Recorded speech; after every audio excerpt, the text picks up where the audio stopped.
প্রেমে ছ্যাঁকা খেয়ে হারিয়ে ফেলেছেন মানসিক ভারসাম্য। একসময় যিনি ছিলেন সবার মতোই স্বাভাবিক একজন মানুষ, আজ তিনি নীরবে নিভৃতে ঘুরে বেড়ান। দিনের পর দিন রাস্তায় কাটে স্বপনের জীবন।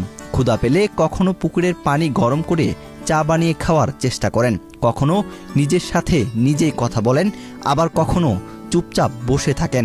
তার এমন জীবন দেখে অনেকেই হাসেন, কেউ ভিডিও করেন, আবার কেউ তাকে এড়িয়ে চলেন। কিন্তু খুব কম মানুষই তার পাশে গিয়ে বসেন, খোঁজ নেন বা মানুষ হিসেবে তাকে সম্মান দেন।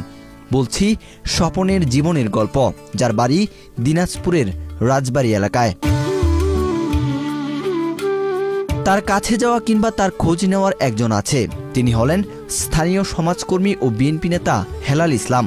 স্বপনকে দেখলেই তিনি কাছে টেনে নেন, কখনো ভালো খাবার খাওয়ান, কখনো গল্প করেন, আবার কখনো নিজের হাতে গোসল করিয়ে দেন। কারণ তার বিশ্বাস, মানসিক ভারসাম্যহীন মানুষের সবচেয়ে বেশি প্রয়োজন ঔষধের পাশাপাশি ভালোবাসা, যত্ন এবং সমাজের গ্রহণযোগ্যতা। সম্প্রতি স্বপনকে গোসল করিয়ে নতুন একটি শার্ট ও প্যান্ট উপহার দেন হেলাল ইসলাম। আর এরপরই যেন বদলে যায় পুরো দৃশ্য।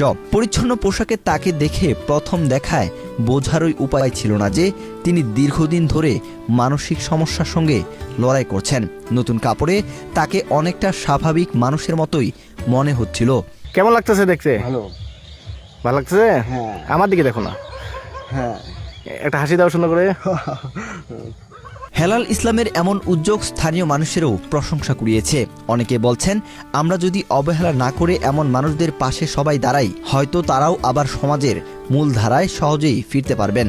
আমি দীর্ঘদিন ধরে দেখতেছি রাজবাড়ি পাগলটা এখানে ঘোরাফেরা করে। হেলাল ভাই দেখতেছি যে দীর্ঘদিন ধরে তাকে খাওয়াচ্ছে, আজকে গোসল করাইলো, কাপড় চোপড় দিল। আসলে হেলাল ভাই একটা খুব ভালো কাজ করতেছে। হেলাল ভাইয়ের মতন যদি সব মানুষে আগায় আসতো, তো এরকম পাগলগুলো আরও দেশে থাকতো না, ভালো হতো। এতদিন থেকে আসে এখানে, দেখলাম হেলাল ভাই তাকে দেখাশোনা করে, আর আমরাও দেখি, আমাদেরও মন চায় যে একটা কিছু করি তার জন্য, কিন্তু আমরা তো করতে পারি না। তার জন্য হেলাল ভাই আজকে আসে, তাকে শার্ট প্যান্ট খাওয়া দাওয়া দিল, গা গোসল করায়, এটা দেখে আমাদেরকে খুব ভালো লাগতেছে। সমাজকর্মী ও বিএনপি নেতা হেলাল ইসলাম জানান, স্বপনের এমন মানবেতর জীবনযাপন দেখে খারাপ লাগে। সময় পেলেই তিনি স্বপনের খোঁজ নেওয়ার চেষ্টা করেন। ভবিষ্যতেও তিনি স্বপনের খোঁজ খবর নেওয়ার আশ্বাস দেন। সে দেখলেন যে পরিষ্কার হয়ে তাকে কি সুন্দর লাগতেছে, স্মার্ট লাগতেছে, এবং সে কিন্তু আর কি অনেক প্রশ্নের উত্তর দিতে পারতেছে, কথা বললে কথা শুনতেছে।